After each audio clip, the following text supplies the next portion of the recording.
Hello everyone. Now we will be starting our next topic, that is the oligosaccharide. तो अभी हम oligosaccharide का topic शुरू करेंगे, but before we move to the oligosaccharide, I once again want you to look at the monosaccharide again, which was our previous topic.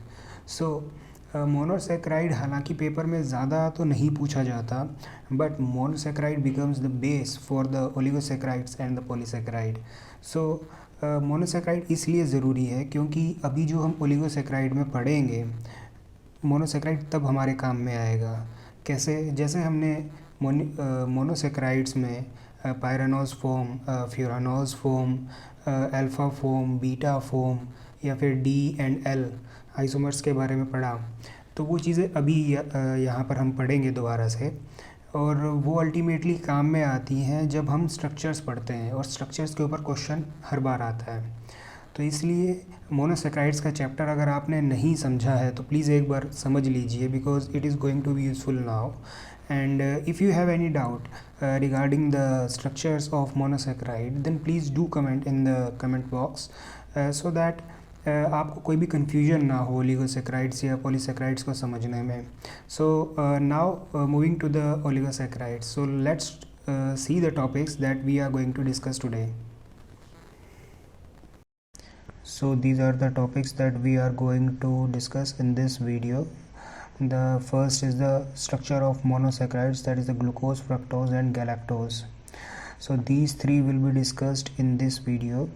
The reason being that the commonly known oligosaccharides such as lactose, maltose, sucrose are made up of these monosaccharides.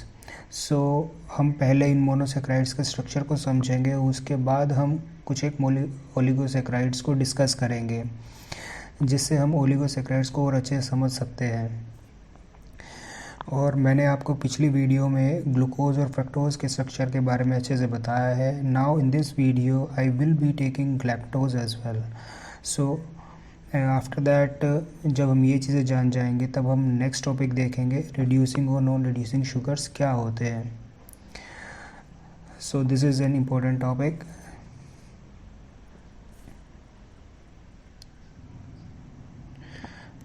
Then it will be easy for us to understand about the oligosaccharides. और कुछ commonly non ओलिगोसैक्राइड्स के बारे में हम discuss करेंगे, जैसे कि sucrose, उसके बाद लैक्टोज, और उसके बाद है माल्टोज, और इसके साथ साथ ही these are some of the disaccharides, और इसके साथ साथ हम रेफिनोज और स्टेकियोज के बारे में भी डिस्कस करेंगे. सो जो रेफिनोज और स्टेकियोज हैं, these are the leguminous oligosaccharides, these are found in legumes. And after that we will taking up some GATE questions. कुछ गेट क्वेश्चंस को डिस्कस करेंगे जो पिछले गत वर्षों में आए हैं. So first we will be discussing the first three topics, and it will be easy for us to understand the gate questions, and finally we will be taking up the applications of oligosaccharides. So there are some important applications of oligosaccharides, and you can also see that there are some commonly used oligosaccharides that are used in the food factory or in the research and development of the food product. So let's first start with the glucose, fructose and galactose, that is the structure of these monosaccharides. And one important thing is that these structures are very easy. ये structure बहुत ही आसान है और बहुत ही आसानी से आपको समझ में भी आ जाएंगे, और एक बार आपने इनको समझ लिया तो आपके लिए काफ़ी आसान हो जाएगा ओलिगोसैक्राइड्स को समझना, और साथ ही साथ जो पॉलीसैक्राइड्स जो कि हम नेक्स्ट वीडियो में समझेंगे, वो इसमें पूरा का पूरा जो खेल है एग्ज़ाम में इन स्ट्रक्चर्स का ही है. जो स्ट्रक्चर्स में जो बॉन्डिंग होती है उसके ऊपर क्वेश्चंस एग्ज़ाम में आ चुके हैं, या फिर क्वेश्चन ये पूछ लेगा कि कितने मोनोसैक्राइड्स प्रेजेंट हैं किसी भी सैक्राइड में. So let's start. जैसे कि मैंने आपको पिछली वीडियो में बताया ही था कि जो हावर्थ आवर स्ट्रक्चर्स होते हैं वो साइक्लिक होते हैं। तो साइक्लिक स्ट्रक्चर हमने दो तरीके के पढ़े थे, एक था पायरानोज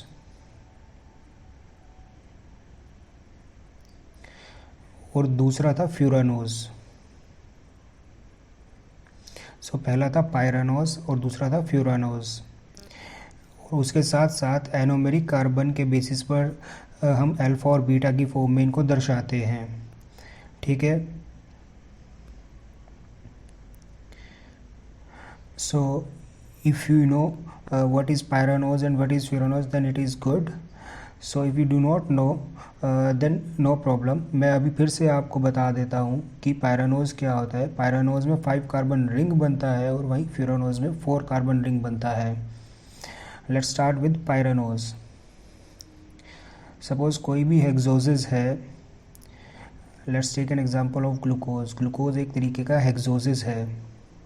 हेक्सोसिस मतलब 6 कार्बन रहता है इसमें, जिसमें से 5 कार्बन रिंग फॉर्मेशन में यूज़ हो जाते हैं और 1 कार्बन ऊपर बचा रहता है। So this is the pyranose, this is second carbon, third carbon, fourth, this fifth carbon and now the sixth carbon. तो ये 5 कार्बन ने मिलकर रिंग बना लिया और छठा कार्बन आप देख सकते हो यहाँ पर बाहर की तरफ है।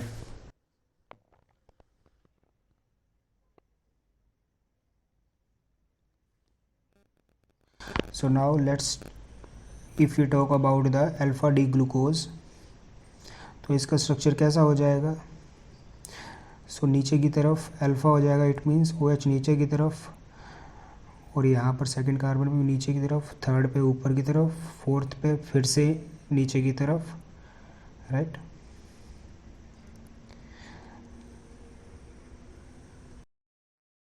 और याद रखिए जहाँ जहाँ पर मैंने कार्बन की वैलेंसी पूरी नहीं की है वहाँ पर हाइड्रोजन लगा हुआ है, ठीक है। So now taking up about the beta D glucose.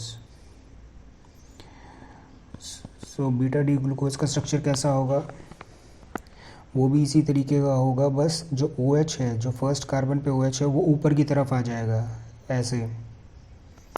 So everything will be same, alpha beta glucose की तरह ही बाकी सभी चीज़ें सेम रहेंगी।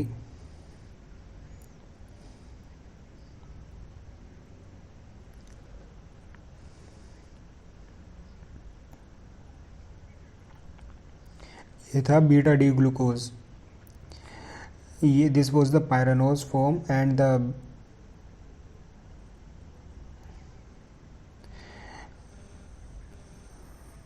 अल्फ़ा फॉर्म का मतलब है कि OH नीचे की तरफ रहेगा, वहीं बीटा में ऊपर की तरफ रहता है OH, ठीक है, इतना याद रखना है। तो ये थी अल्फ़ा डी ग्लूकोज और beta D glucose pyranose form में। Now taking up the furanose form.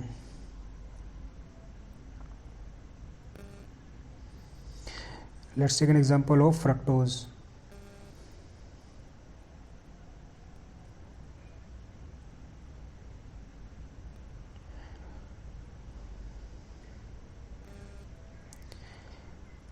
Furanose भी क्या है कि 4 कार्बन मिलकर एक रिंग बनाते हैं और बाकी के जो 2 कार्बन हैं वो बाहर रहते हैं रिंग के। So fructose is a hexose, it means it is a 6 carbon structure.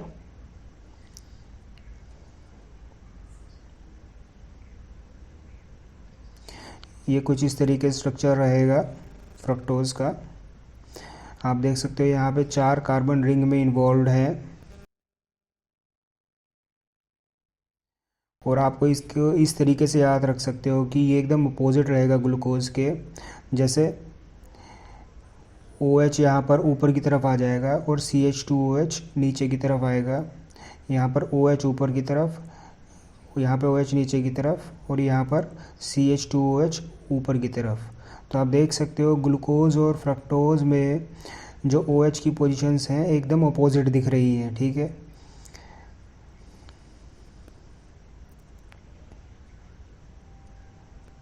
So this is alpha D fructose. So similarly beta D fructose के बारे में हम बात कर लेते हैं।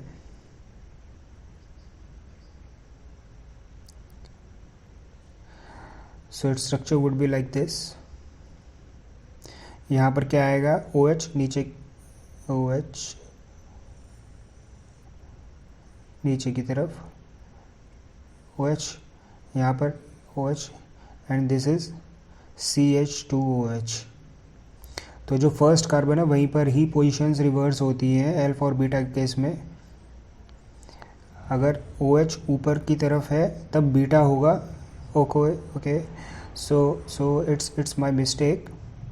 यहाँ पर बीटा आएगा because here the OH group on the first carbon is on upper side and the right side में जो स्ट्रक्चर है वो अल्फा डी फ्रक्टोज होगा। तो ये मिस्टेक थी मेरी, आई एक्सेप्ट इट। सो बस इतना ही आपको याद रखना है कि फ्रक्टोज, पायरानोज क्या होते हैं और अल्फा और बीटा क्या होते हैं, ठीक है, इतना आपको याद रखना है। So this is the alpha D fructose, right. ये अल्फा डी फ्रक्टोज है राइट साइड में और लेफ्ट साइड में बीटा डी फ्रक्टोज।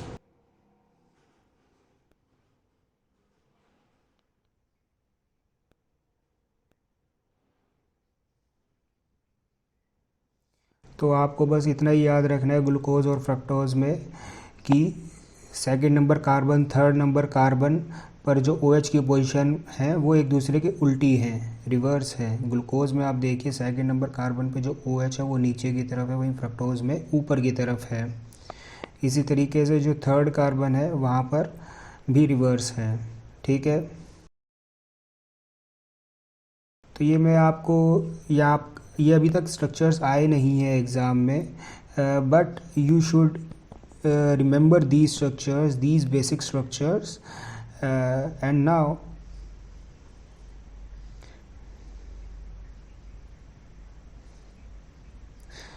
तो ये आप बस चीज़ें याद रखना एक बार, ठीक है। Now taking up the galactose. अब हम एक बार गैलेक्टोज को और समझ लेते हैं, फिर आपके लिए ओलिगोसैकेराइड्स को समझना और ज़्यादा आसान हो जाएगा।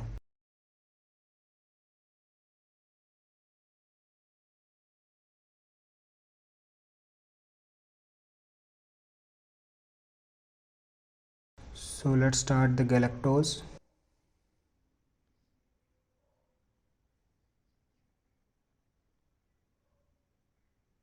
सो गैलेक्टोज में क्या रहता है कि ये पायरानोज रहता है, हेक्सोसिस है, पायरानोज है और डी फॉर्म की हम बात करेंगे। सो इसका स्ट्रक्चर ग्लूकोज से काफ़ी मिलता जुलता है। जैसे कि इसमें जो क्या होता है कि जो फोर्थ कार्बन है वहाँ पर बस OH की पोजीशन रिवर्स होती है ग्लूकोज के कंपैरिजन में, और सारी चीज़ें सेम रहती हैं। So you can see here that जो OH की पोजीशन है फोर्थ कार्बन पर वो ऊपर की तरफ है। So this is alpha D galactose, ठीक है। Now I am redrawing the structure of alpha D glucose.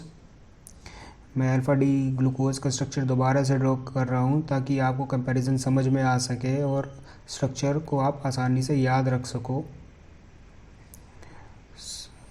So this is the structure of alpha D glucose.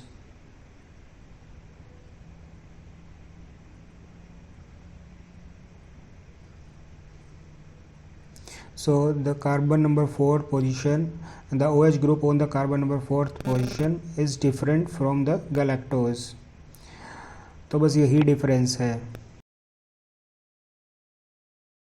तो हमने अल्फा डी गैलेक्टोज का स्ट्रक्चर ड्रॉ कर लिया। Now drawing the beta D galactose. So on the right side it is the beta D galactose and this is ऊपर की तरफ, यहाँ पर ऊपर की तरफ OH आ जाएगा, right.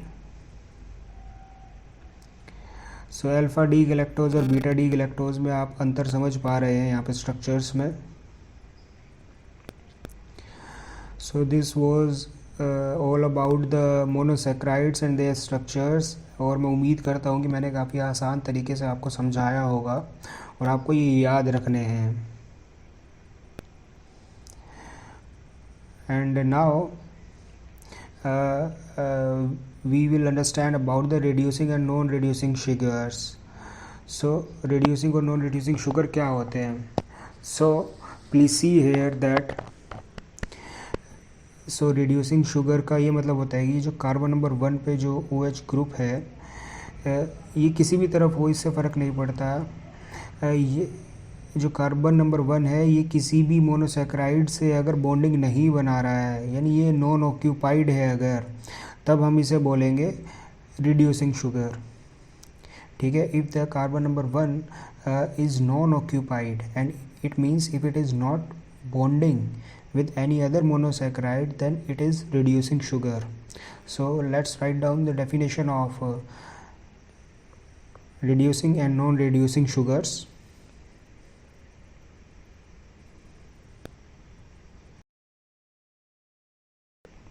So I will not give you any bookish definition, तो जो सिंपलेस्ट फॉर्म में इसका मतलब है वो मैं आपको बता देता हूँ। So reducing versus non reducing sugars.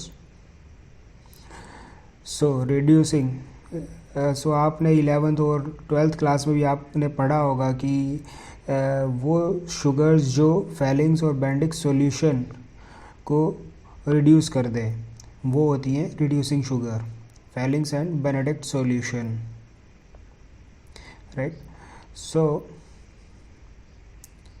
if any solution reduces Fallin and Benedict solution, then that particular sugar is called reducing sugar.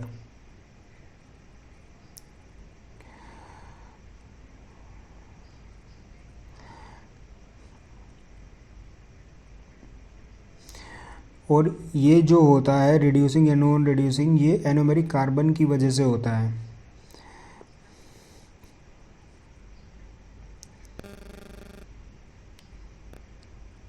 So as we have looked upon the monosaccharides, ये जो कार्बन नंबर 1 है ये किसी के साथ bond नहीं बना रहा है। सिमिलरली बीटा डी ग्लूकोज के केस में जो कार्बन नंबर 1 है वो भी किसी के साथ यूनिट नहीं बना रहा है। ओवरऑल मैं ये कहना चाह रहा हूँ कि जो भी मोनोसेक्राइड है, क्योंकि वो खुद अकेली यूनिट होता है और वो किसी के साथ बॉन्ड नहीं बना रहा होता, तो उसे हम रिड्यूसिंग शुगर बोल सकते हैं। It means all the monosaccharides are reducing sugars. So you have to keep this in your mind. And similarly look here again, fructose के केस में, बीटा डी फ्रक्टोज में, ये जो कार्बन नंबर 1 में जो कार्बन नंबर 1 है ये किसी के साथ बॉन्डिंग नहीं बना रहा है किसी और मोनोसेक्राइड के साथ। सिमिलरली अल्फ़ा डी फ्रक्टोज के केस में भी कार्बन नंबर 1 किसी के साथ बॉन्डिंग नहीं बना रहा है। Similarly in the case of galactose, both in alpha and beta, carbon number 1 किसी और के साथ बॉन्डिंग नहीं बना रहा है, इसलिए हम इसको रिड्यूसिंग शुगर बोलेंगे। ठीक है, तो ये चीज़ हमें याद रखनी है। So these questions are directly asked in the exam. So this is a factual information. The statement is that all monosaccharides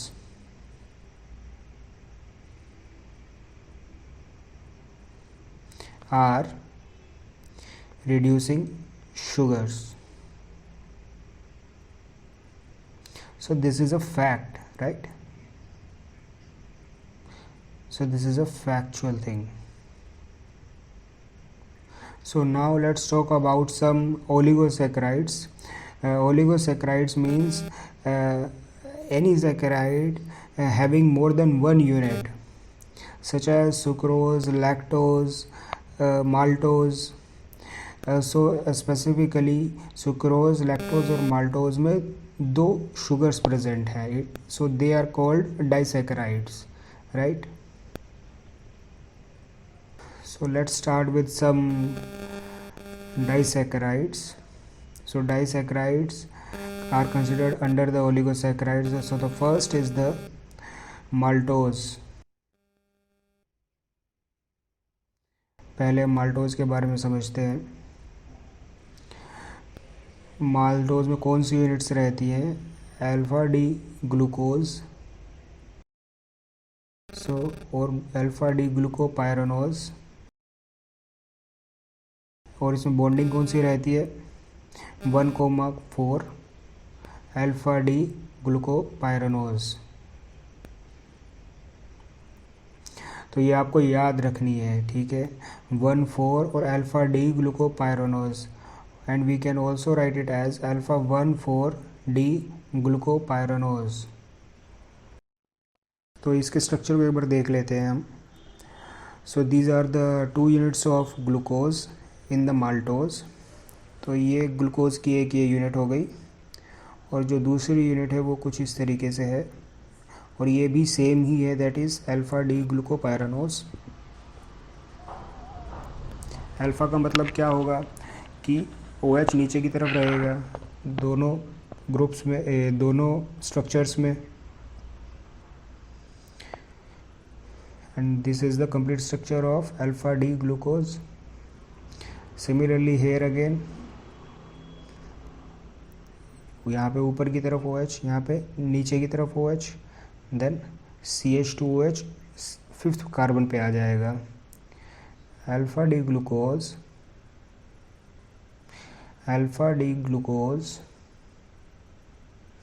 अब यहाँ पर आप देखिए, अब यहाँ पर ये दोनों OH ग्रुप मिलकर एक बॉन्ड बना लेते हैं, इसको बोला जाता है ग्लाइकोसाइडिक बॉन्ड। तो हमने पहले ग्लाइकोसाइडिक बॉन्ड ऑलरेडी पढ़ लिया है, and this newly form structure will look like this. तो ये कुछ इस तरीके से स्ट्रक्चर दिखेगा हमारा।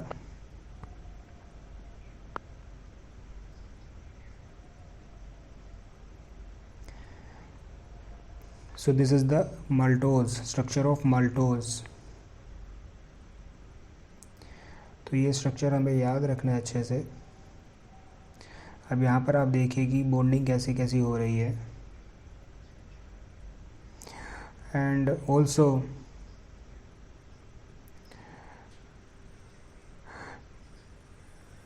in the nature the maltose does not exist, rather it is formed during fermentation by the yeast on barley।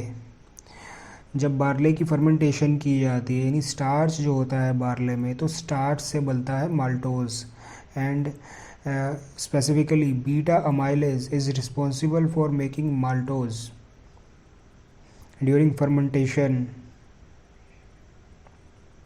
So fermentation के दौरान बीटा अमाइलेज जो होता है वो माल्टोज बनाता है। हम अमाइलेजेस के बारे में बाद में और अच्छे से डिटेल में समझेंगे, ठीक है। So for the time being just do remember this. So malting process के दौरान बीटा अमाइलेज माल्टोज बनाता है। So now moving to the second oligosaccharide, और specifically the disaccharide, that is sucrose. Sucrose में क्या रहता है कि अल्फा डी ग्लूकोपाइरानोज और बीटा डी फ्रक्टोज, इनके बीच में बॉन्डिंग रहती है।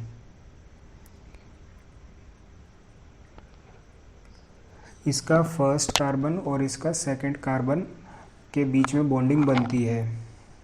सो let's see the structure. So let's suppose this is the structure of glucose. अब अल्फ़ा है तो OH नीचे की तरफ रहेगा, और OH यहाँ ऊपर की तरफ, एंड 4th पोजीशन पर OH नीचे की तरफ, ठीक है। So this is the structure of alpha D glucose.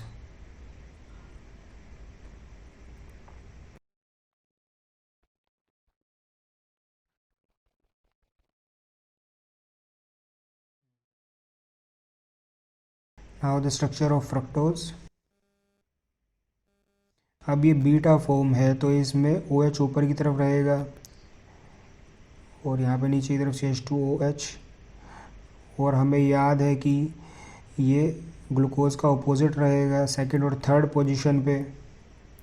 तो यहाँ पर सेकंड पे OH ऊपर की तरफ और थर्ड पर OH नीचे की तरफ, ठीक है, और CH2OH यहाँ पर ऊपर की तरफ आ जाएगा 5th कार्बन पे, ठीक है। now there is a bond formation between these, और ये बॉन्ड हम नहीं बना सकते हैं. It is not easy to make bonds, rather these things exist in nature as it is. तो ये नेचर में ही इस तरीके की बॉन्डिंग एग्जिस्ट करती है. हम ये बॉन्ड आसानी से नहीं बना सकते. Rather we can break bond easily using enzymes. So ये स्ट्रक्चर कुछ इस तरीके से दिखेगा.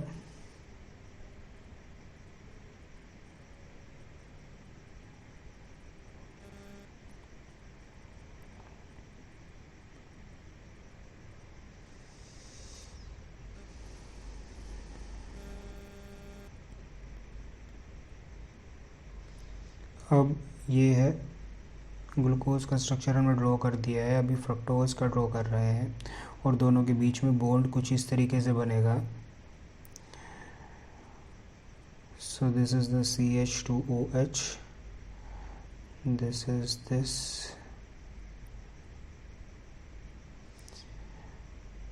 ओके,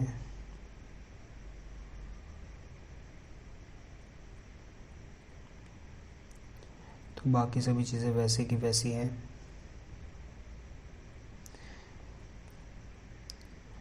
सो ये स्ट्रक्चर तैयार हो गया है सुक्रोज का.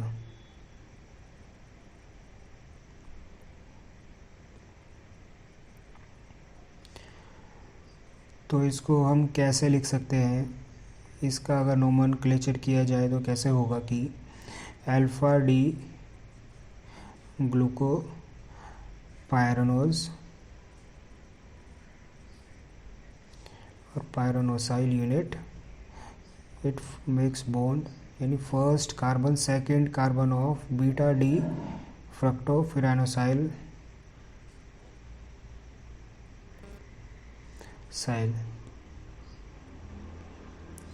ठीक है. So this is the full systemic name of sucrose.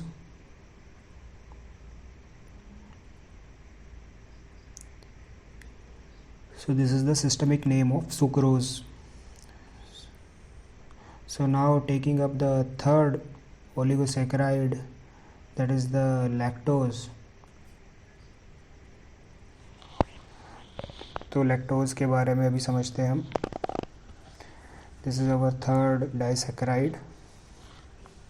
So it is made up of glucose and galactose.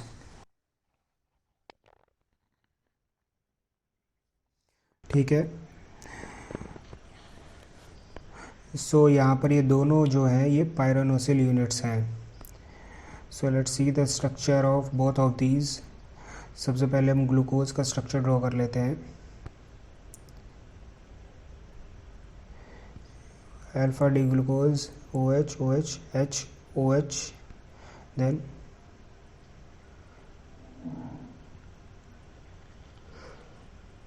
so this is the CH2OH. This is the alpha D glucose.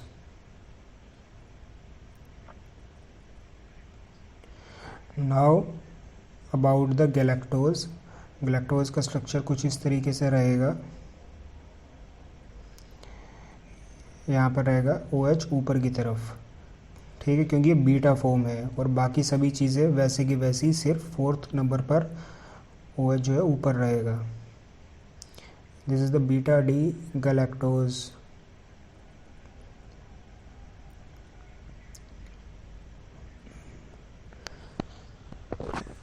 तो यहाँ पर ये जो होता है कि ग्लूकोज का फोर्थ कार्बन और गैलेक्टोज का फर्स्ट कार्बन के बीच में बॉन्ड बनता है. सो लैक्टोज का स्ट्रक्चर कुछ इस तरीके से होगा.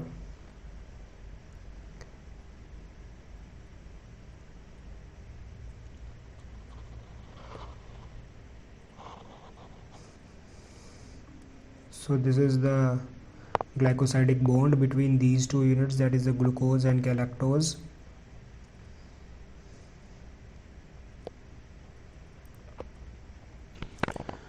So यहाँ पर कुछ इस तरीके से रहेगी ग्रुप्स OH OH. यहाँ पर OH ऊपर की तरफ आ जाएगा. सो this was the structure of lactose. तो इसका अगर नोमेनक्लेचर किया जाए तो वो कुछ इस तरीके से रहेगा। So alpha D gluco pyranose, इसका फोर्थ और ऑफ बीटा डी गैलेक्टोपायरानोज। तो पायरानोज लिखता हूँ या पायरानोसिल यूनिट लिखता हूँ, बात एक ही है, उसमें कोई कंफ्यूज होने की ज़रूरत नहीं है आपको।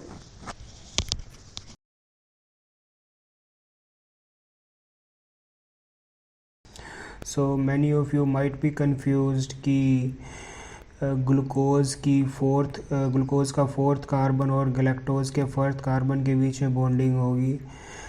ऐसा भी हो सकता था कि यहाँ पर गैलेक्टोज का जो फर्स्ट कार्बन है ग्लूकोज के फर्स्ट कार्बन के साथ भी बॉन्डिंग हो सकती थी, बट मैं सही कहूँ तो ये है कि यू हैव टू मक अप दीज थिंग्स। आपको इन चीज़ों का रट्टा लगाना होगा, this is the only solution. कुछ इस तरीके से भी स्ट्रक्चर बन सकता था, यानी गैलेक्टोज अगर हम इस तरीके से ड्रॉ कर दें, तो मैं ये कहना चाहता हूँ कि नेचर में ही ये चीज़ें ऐसी एग्जिस्ट करती हैं। तो ऐसा नहीं है कि हम खुद से इन स्ट्रक्चर्स को हम बना रहे हैं लैब में या फैक्ट्री में, rather these structures exist in nature as it is. So that's why we are talking about these structures. So lactose is found in milk, and as milk is one of the majorly consumed beverage, so that's why we are discussing about the lactose. And also you need to remember these structures and the bonding between these monosaccharides. So this bond, that is the orthoglycoside, can be broken by an enzyme, that is the lactase enzyme द्वारा ये bond break किया जा सकता है। But trust me, the examiner is very clever. The reason being that examiner lactase नाम से enzyme नहीं देता, रादर वो बीटा गैलेक्टोसाइडेज के नाम से इस एंजाइम को लिखता है। So beta galactosidase is an enzyme which can break this bond. ठीक है, यानी लैक्टोज को जो ब्रेक कर सकता है। सो लैक्टेज और beta galactosidase are same thing, ये दोनों एक ही चीज़ें हैं। तो आपको ये चीज़ें अच्छे से याद रख लेनी है। You should not be confuse during your exam. तो एंजाइम इस बॉन्ड को ब्रेक कर सकता है। Now what is the benefit of this particular enzyme? अगर ये बॉन्ड ब्रेक हो जाता है तब क्या फ़ायदा होगा? देखो, फ़ायदा ये है कि अगर ये एंजाइम इस बॉन्ड को ब्रेक करता है तब दो मोनोसैक्राइड्स जनरेट होंगे, और मोनोसैक्राइड्स ही बॉडी में एब्जॉर्ब होते हैं, डाइसैक्राइड बॉडी में एब्जॉर्ब नहीं होते हैं। And if the lactose is not broken down, that will cause lactose intolerance. So lactose intolerance क्या होता है? सो लैक्टोज इंटॉलरेंस होने से छोटे बच्चों में लूज मोशन लग जाते हैं। ठीक है, सो absorption of disaccharides after it happens after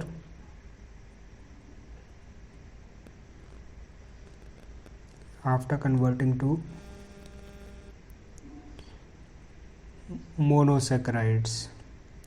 यानी ये एंजाइम क्या करते हैं, डाइसैक्राइड्स को पहले ब्रेक करते हैं और फिर इन दोनों मोनोमेरिक यूनिट्स को अलग कर देते हैं। Now suppose this is a disaccharide, now this is the bond between these to.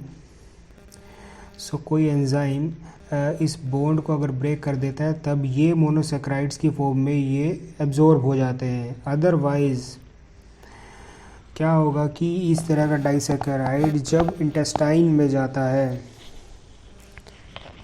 तो फॉर एग्ज़ाम्पल जो छोटे बच्चे होते हैं या फिर न्यूली बोर्न बेबीज़ होते हैं, उनका डाइजेस्टिव सिस्टम काफ़ी वीक होता है।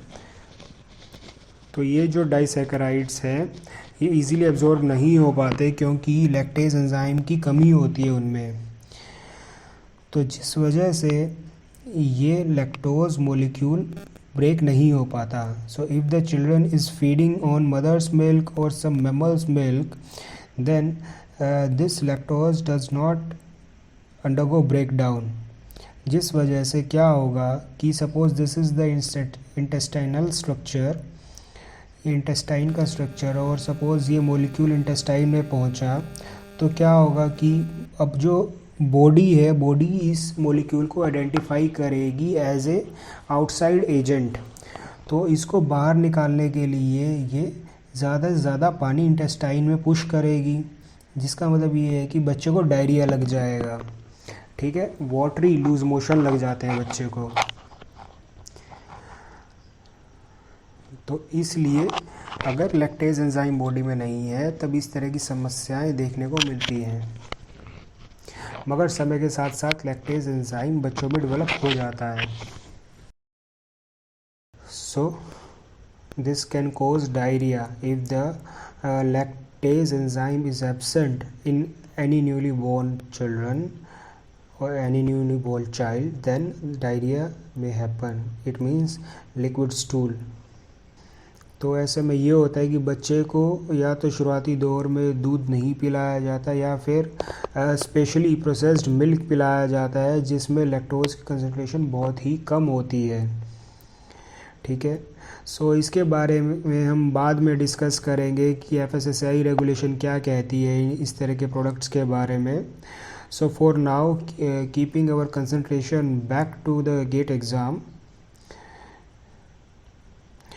तो आपको यहाँ पर एक तो स्ट्रक्चर याद रखना था लैक्टोज का. सो अभी हमने यहाँ पर सुक्रोज, माल्टोज और लैक्टोज के बारे में पढ़ लिया है. So now talking about some other oligosaccharides. So now taking up our next oligosaccharide, that is the raffinose. So let's start about it.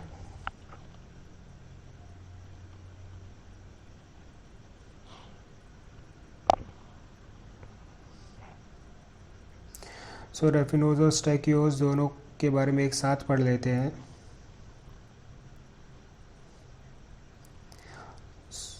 सो इनको पढ़ने से पहले हम सुक्रोज़ के बारे में एक बार दोबारा से बात करेंगे, बिकॉज़ सुक्रोज़ जो है एक यूनिट है रैफिनोज़ की और स्टैकियोज़ की. ठीक है, अभी हम देख लेते हैं, फिर आपको अच्छे से क्लैरिटी आ जाएगी कि हम सुक्रोज़ को क्यों समझ रहे हैं दोबारा से यहाँ पर.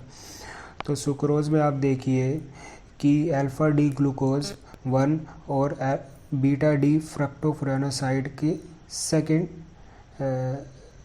सेकेंड यूनिट थी हमारी फ्रक्टोज़ की. तो यहाँ पर इस तरीके से इनके बीच में बॉन्डिंग बन रही थी. तो अभी हम क्या करते हैं कि ये जो स्ट्रक्चर है हमारा सुक्रोज़ का, इसको सेपरेट आउट कर लेते हैं. तो इसको स्ट्रक्चर को ले लेते हैं ताकि हम आगे रैफिनोज़ में उसको यूज़ अप कर सकें. ठीक है,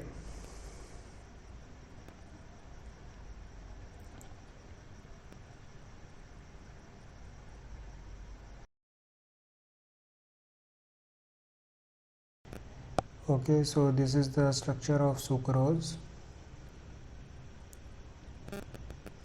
Now please understand here carefully.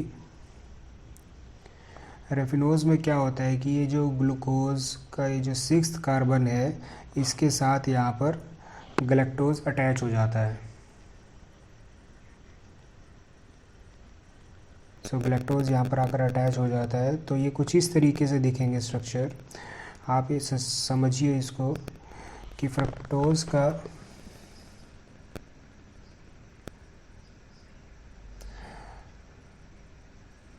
Fructose का 2nd कार्बन ग्लूकोज के 1st कार्बन के साथ अटैच्ड है और ग्लूकोज का 6th कार्बन गैलेक्टोज के 1st कार्बन के साथ अटैच्ड है. फिर गैलेक्टोज का 6th कार्बन फिर नेक्स्ट गैलेक्टोज के 1st कार्बन के साथ अटैच्ड है. So now we will draw the structure of these raffinose and stachyose. So let's see it.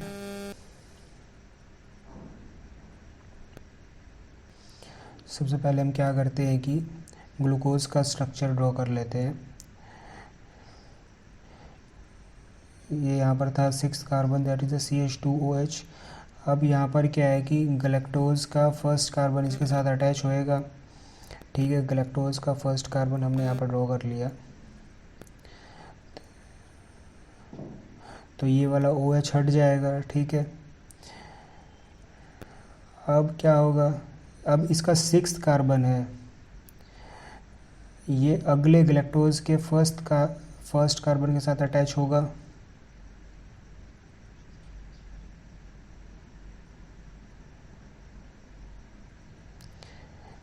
अब ये भी OH गायब हो गया क्योंकि बॉन्डिंग में यूज़ अप हो गया ये। तो ये कुछ इस तरीके से बन जाएगा। अब यहाँ पर हम फ्रक्टोज भी अटैच कर देते हैं जो कि पहले से ही था यहाँ पर, और यहाँ पर CH2OH and this is the bonding O। ठीक है, तो ये कुछ इस तरीके से स्ट्रक्चर बन जाएगा। अब आप इसको समझिए, ये था हमारा सुक्रोज। अब जब इस पर गैलेक्टोज लग गया तब गैलेक्टोज और सुक्रोज को मिलाकर बन जाता है raffinose. Now this is clear to you. अब आप एक निमोनिक याद रखिए यहाँ पर कि अब आप यहाँ पर देख सकते हैं कि एक के ऊपर एक यूनिट लगी हुई है, ये फर्स्ट, ये सेकंड, ये थर्ड यूनिट और ये फोर्थ यूनिट, यानी एक के ऊपर एक यूनिट लगी हुई है। It means we are stacking these units. ठीक है, एक के ऊपर एक यूनिट लगाते जा रहे हैं। सो एक के ऊपर एक यूनिट लगाने का मतलब ये है कि स्टैकिंग। ठीक है, जैसे कि स्टैकिंग की जा रही है किताबों की। ठीक है, सो जो final molecule that we are getting here is called stachyols, right. ये एक याद करने का तरीका है। ठीक है, otherwise you may get confuse during exam की रेफिनोज में 4 मोनोमर्स हैं या 3 मोनोमर्स हैं। So this is how you can remember these things for a longer period of time. तो रेफिनोज में 3 यूनिट्स रहेंगी और स्टैकियोज में 4 यूनिट्स रहेंगी। So please do remember these things, right. And this question has been asked in 2014. So let's see the question.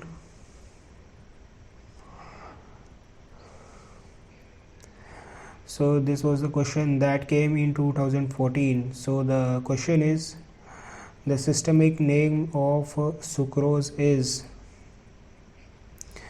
2014 में एक number का एक क्वेश्चन आया, एंड द सुक्रोज़ का जो सिस्टमेटिक नेम है वो क्या है। इसमें हमने पढ़ा कि ग्लूकोज और फ्रक्टोज रहता है। ग्लूकोज पायरानोज फॉर्म में रहता है और फ्रक्टोज फ्यूरानोज फॉर्म में रहता है। और साथ ही ये भी पढ़ा कि हमने कि जो ग्लूकोज है अल्फ़ा फॉर्म में रहता है और फ्रक्टोज जो होता है वो बीटा यूनिट रहती है। सो जितनी अभी इंफॉर्मेशन हमने देखी थी उस बेसिस पर हम इस क्वेश्चन को अटैम्प्ट करते हैं। So this is the first carbon of glucose which makes bond with the second carbon of fructose.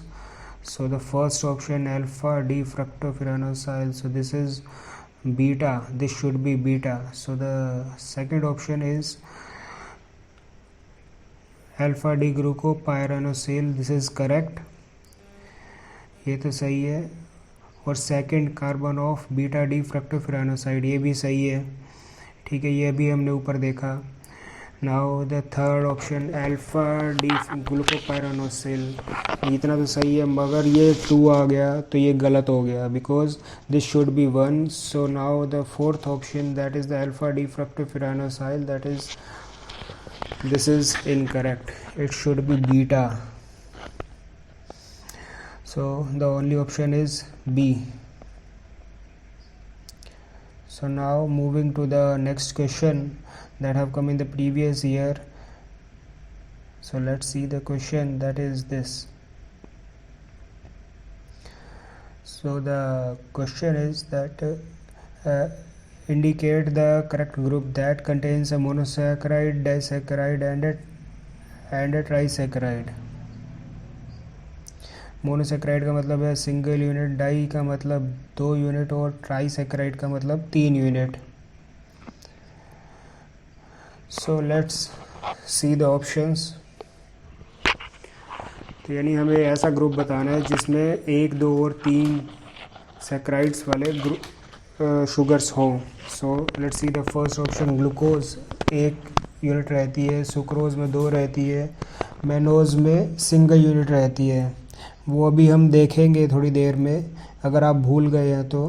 हालांकि मैंने फर्स्ट वीडियो में भी डिस्कस किया था कि मैनोज, हमने फर्स्ट वीडियो में भी डिस्कस किया था कि मैनोज में सिंगल यूनिट होती है. So it is a hexoses. So we have discussed carbohydrate in the video 1.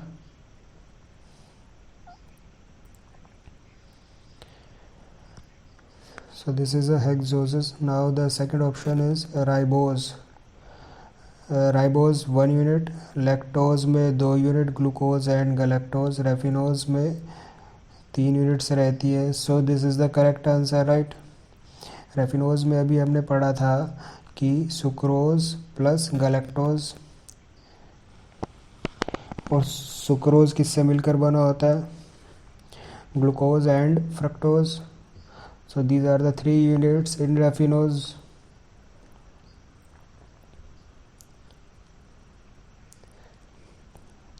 So this is the trisaccharide. So now moving to the third option. Mannose में single unit रहती है, maltose में 2 unit रहती है, lactose में फिर से 2 unit. तो यहाँ पर कॉम्बिनेशन 1 2 3 का नहीं बना, इसलिए ये incorrect. So now moving to the fourth option. Raffinose 3 and stachyose में 4 और ग्लूकोज में 1. तो यहाँ पे भी कॉम्बिनेशन सही नहीं बना, इस वजह से ये भी incorrect. So let's see the mannose. Mannose आप यहाँ पर देखिए ना, सी द मैनोज. मैनोज एक तरीके का मोनोसैकेराइड है, यहाँ पे आप देख भी सकते हो. और साथ ही साथ राइबोज भी आप देखिए, यहाँ पर आप देख सकते हैं this is pentoses and mannose is hexoses. तो ये चीज़ें आप याद रख लेना, बिकॉज़ ये चीज़ें डायरेक्टली पूछी जा रही हैं और रिपीट होती हैं ये चीज़ें एग्ज़ाम में. ठीक है, ये एकदम बेसिक चीज़ें हैं जो मैंने आपको बताई हैं. So please do remember these things. So till now what we have covered is that so we have covered some basic monosaccharides, glucose, fructose and galactose, and then reducing versus non reducing sugars. तो ये हमने समझा कि जो anomeric carbon है वो अगर free है, किसी भी सैकराइड के साथ बॉन्डिंग नहीं बनाता है, तो वो फ्री माना जाता है. It means if it is not bonding, right, it means the anomeric carbon is free, it means not bounded, then you will consider that saccharide as reducing, right. Then commonly known oligosaccharides जैसे कि sucrose, lactose और maltose, और कुछ GATE questions भी हमने discuss किए. Now taking up some applications of oligosaccharides. So now we will be moving to our next topic, that is the applications of oligosaccharide. तो एक बार हम दोबारा से हमारे टॉपिक्स को देखते हैं जो जो हमने डिस्कस करने की बात की थी इस पूरी वीडियो में. So we have discussed about some basic monosaccharides, and then the reducing versus the non-reducing sugars, then commonly known oligosaccharides, then gate questions. So यहाँ पर एक आप चीज़ को ध्यान देना कि reducing और non-reducing sugars कौन कौन सी होती हैं. जब आप इन स्ट्रक्चर्स को देखते हो तब आपको समझ में आता है कि इनमें से कौन सी रिड्यूसिंग और कौन सी रिड्यूसिंग नहीं है. Sucrose is non reducing, right. So you got my point कि सुक्रोज रिड्यूसिंग क्यों नहीं है, right. So lactose is reducing और non reducing, it is reducing. Then maltose कैसा है, रिड्यूसिंग है. ठीक है। सिमिलरली आप रेफिनोज के बारे में और स्टेकियोज के बारे में आप मुझे कमेंट सेक्शन में बताइएगा कि whether the raffinose and stachyos are reducing or non-reducing, or what about the stachyos. So this is one of the interesting topic that is the applications of oligosaccharide, and I know कि ये बहुत ज़्यादा interesting topic है because हम में से जो भी स्टूडेंट्स अभी फूड टेक्नोलॉजी में हैं, तो आप में से जो भी स्टूडेंट्स अभी फूड टेक्नोलॉजी कर रहे हैं या फिर कर चुके हैं, सो यू ऑल नो कि अभी ओलिगोसेक्राइड्स का कितना ज़्यादा इम्पोर्टेंस हो गया है रिसेंट टाइम्स में, क्योंकि जैसे जैसे रिसर्च होती जाती है तब पता लगता रहता है कि जो ओलिगोसेक्राइड्स है उनका काफ़ी इंपॉर्टेंट रोल रहा है। Now for the time being मैं इसको ज़्यादा तो डिस्कस अभी नहीं करूँगा because it will become a lengthy topic. ये बहुत बड़ा टॉपिक बन जाएगा और मैं नहीं चाहता कि हम अपनी गेट प्रिपरेशन से डाइवर्ट हों। ठीक है, गेट में इस तरह के क्वेश्चंस ज़्यादा एप्लीकेशंस के ऊपर आते नहीं हैं, बट हम क्या करेंगे अभी, मैं आपको ब्रीफली थोड़ा बहुत इसका आइडिया दे देता हूँ कि होता क्या है। सो मैं एक सेपरेट वीडियो में जो कार्बोहाइड्रेट्स है उसकी जो एप्लीकेशंस है, स्पेसिफिक एप्लीकेशंस, उसके बारे में ज़िक्र करूँगा and that will B one of the interesting video, right. अभी हम ये देख लेते हैं कि कुछ एक चीज़ें जैसे कि जो ओलिगोसेक्राइड अपना फंक्शन किस तरीके से करता है। ओलिगोसेक्राइड एज इट इज़ इसका कोई ज़्यादा इम्पोर्टेंट रोल नहीं है, बट इट्स डेरिवेटिव्स, इसके जो डेरिवेटिव्स हैं उसका काफ़ी इम्पोर्टेंट रोल रहता है फूड एप्लीकेशंस में and even in the pharma. ठीक है, तो हल्का सा इसको डिस्कस कर लेते हैं and after that the video will be over.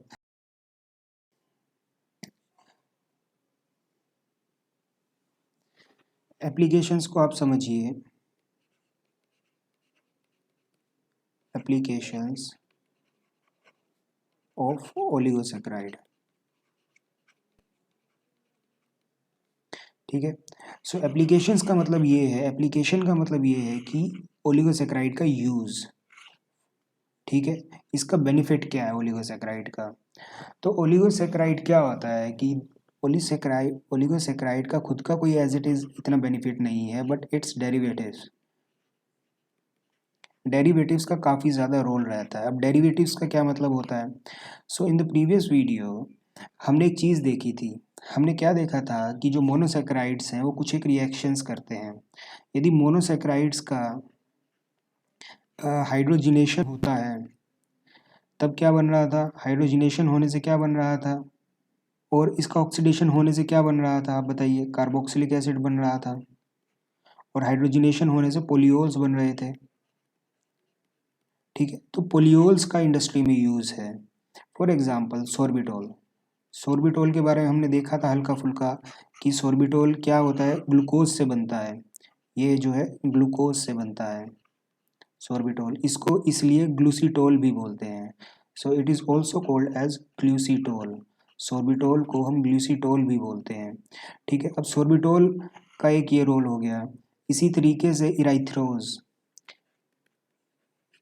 Erythrose, erythrose हमने पढ़ा था, ये टेट्रोज है एक तरीके का, ये टेट्रोज है, टेट्रोज है। अब इसका जब हाइड्रोजिनेशन किया जाता है, हाइड्रोजिनेशन जब होता है तब इराइथ्रिटोल बनता है।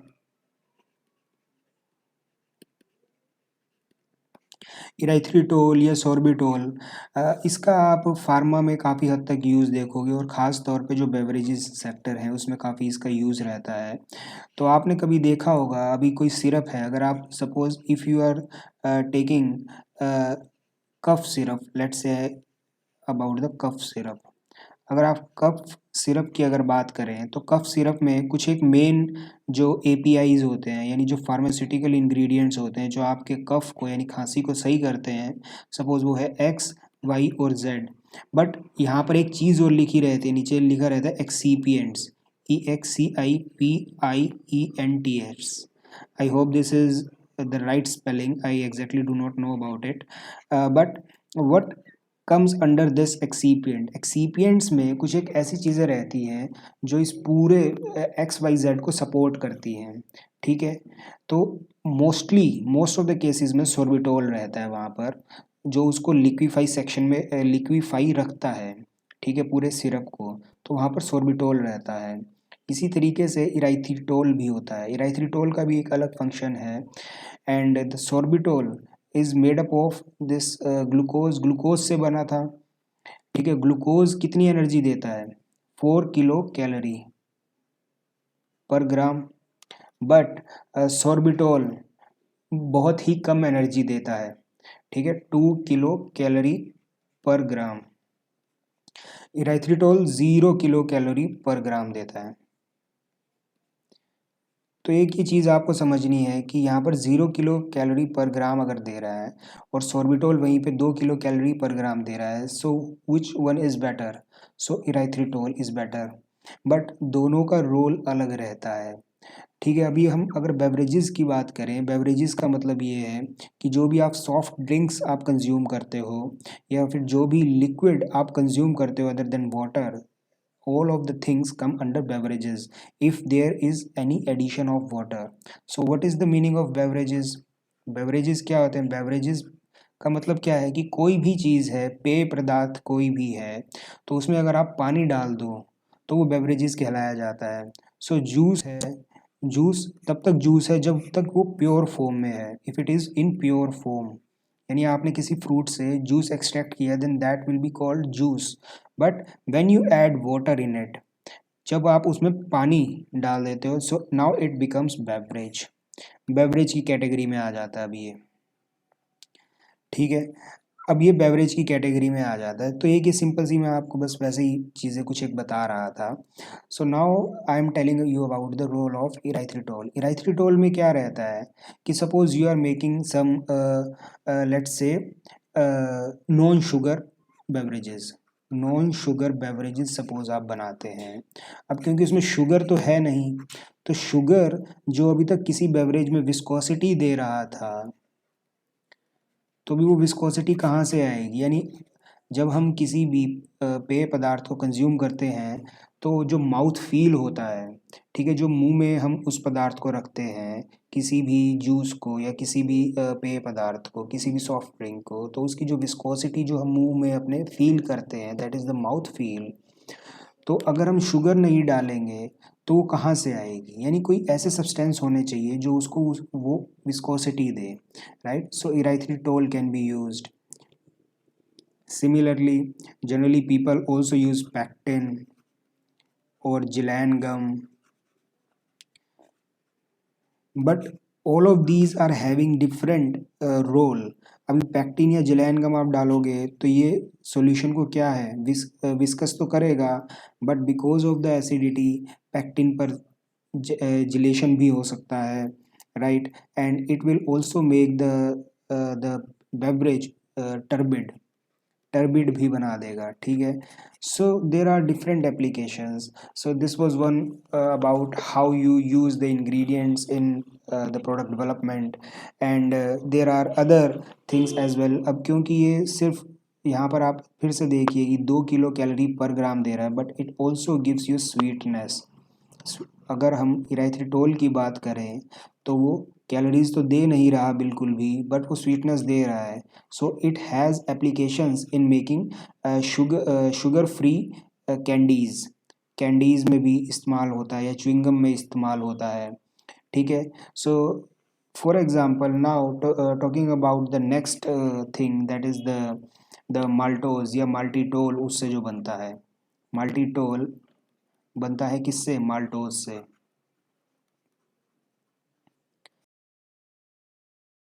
सो माल्टोज से बनता है माल्टीटोल। सो माल्टीटोल का एक अलग रोल रहता है। सिमिलरली जाइलोज से बनता है। जाइलोज क्या है? जाइलोज से जाइलटोल, जाइलिटोल बनता है, ठीक है। जाइलिटोल क्या करता है? एक कूलिंग इफेक्ट भी देता है, कूलिंग इफेक्ट देता है। और क्योंकि ये पोलियोल है, so it can be used in sugar free candies और शुगर फ्री ड्रिंक्स, ठीक है। तो इस तरीके से इनके बहुत ज़्यादा रोल रहते हैं। सो फाइनली एक तो ये नॉन कैरियोजेनिक होता है, non cariogenic, CARIOGENIC। Non cariogenic means जो हमारे दांत हैं उनको नुकसान कम होता है, टूथ tooth decay decreases. ठीक है, this is one of the application. Now the second application of oligosaccharide is that it becomes food for the gut flora. ठीक है, food for gut flora, food for gut flora. ठीक है, अभी हमारे जो small और लार्ज इंटेस्टाइन है, small and large intestine, तो उसमें कुछ इस तरीके के माइक्रो ऑर्गेनिजम्स होते हैं जो हमारे फूड को और अच्छे से डाइजेस्ट करते हैं और उन फिर कुछ इस तरीके के मेटाबोलाइट्स वो बनाते हैं जो हमारी बॉडी में अल्टीमेटली यूज़ हो जाते हैं। ठीक है, तो वो जो ऑर्गेनिजम्स हैं, माइक्रो ऑर्गेनिजम्स हैं, वो सही से काम कर पाएँ इसलिए उनको भी कुछ फूड की ज़रूरत होती है।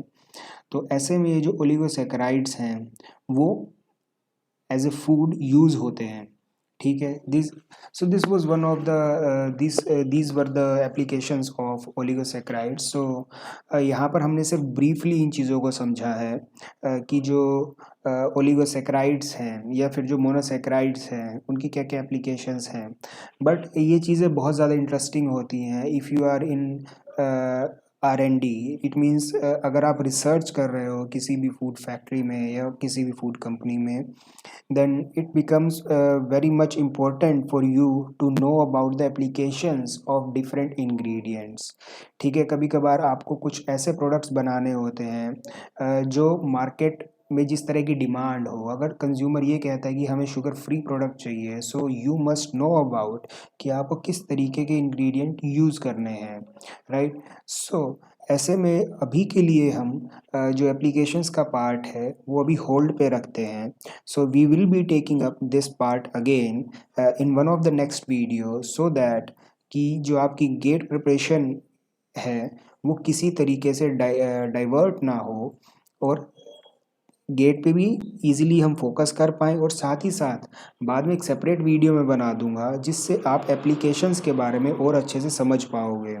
ठीक है, so for now so I am stopping here now. So I will be taking up the polysaccharides in our next video. तो मैं नेक्स्ट वीडियो में पॉलीसैकेराइड्स के ऊपर बात करूँगा और I hope that in our next video the carbohydrates will be over. ठीक है, तो उसके बाद धीरे धीरे हम ऐसे करते हुए अपने पूरे फूड केमिस्ट्री के जो सिलेबस है उसको ख़त्म करेंगे। ठीक है, सो आई होप कि मैं काफ़ी आराम से आपको पढ़ा रहा हूँ क्योंकि ये चीज़ें आपने काफ़ी समय से पढ़ी भी हैं अपनी बीटेक के दौरान, तो आप काफ़ी चीज़ें ऑलरेडी इसमें से जानते हो, तो इसमें आपको ज़्यादा मेहनत करने की ज़रूरत नहीं है। सो इसलिए अभी के लिए मैं यहाँ पर रुकता हूँ और नेक्स्ट वीडियो पॉलीसैकेराइड्स के ऊपर हम देखेंगे। So for now bye bye.